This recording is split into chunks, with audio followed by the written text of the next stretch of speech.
Ako po, lahat po ng binibintang nila, natapos na ho noong 2020 pa, naging kaso ko na ho lahat yan. At nakakwit ho ko dyan. Ngayon ho, yung laban namin ni Makagago, ako ho ang unang nagsampa ng kaso sa kanya. Oho, ako ho unang nagsampa, ako ho unang nawaran. So, ang just fixation lang, kung ipahiya nyo ako sa buong Pilipinas, grabe, para akong pumatay. Yung sinasabi niya marami ko in-stop, 2020 pa lang, dami nang nagsasabi niya, wala naman nagkatotoo, kahit isa. Tapos papahiyain niyo ako, national TV, yung ganito. Rakesyo ako daw ay nagmura kay ganito. Merong dahilan ho yun kung bakit ako nakapagsalita ng hindi maganda sa Huwag kang umiyak! Tanga ka! Iyak! Wala, meron hong dahilan yun.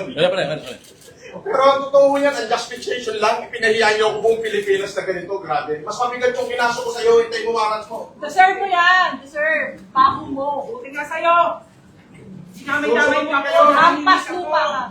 Pakiusap, pakisuyo, paulit-ulit na kami, kahit sinabi rin ni former Senator Manny Pacquiao, huwag na kayong magpapaloko, mga OFW, huwag kayong magpapaloko. Pakiusap, etong tao na ito, tunay na kriminal. Legit. Ayan. Simula pa lang po ito, naglaban namin. Simula pa lang po ito. Tuloy-tuloy yan. Buong taon mo yan, makukulong. Kasi literal na hindi ko tatantanin yan dahil napakaraming tao dito. Yan, lalo na ang aking asawa, ang dami kong kabastusan na sinabi ng tao na yan sa asawa ko. At sa pamilya ko, at lalo, sa akin okay lang, influencer lang naman ako eh.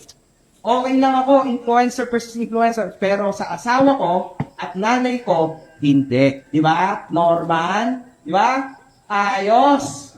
Totoo ang baho mo. Tignan sa personal. Ang baho mo.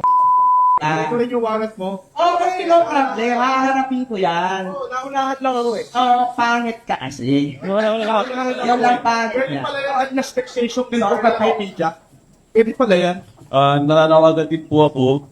Pwede pala yung fixation lang, ipinahiya nyo ako sa buong Pilipinas. Nananawagan din po ako sa isang napaka-importanting tao, kay Senator Manny Pacquiao. Senator Manny, nandito po kami ngayon sa CIDG. Si Norman Mangusin po ay nasa CIDG. Naghahanap po ng dala.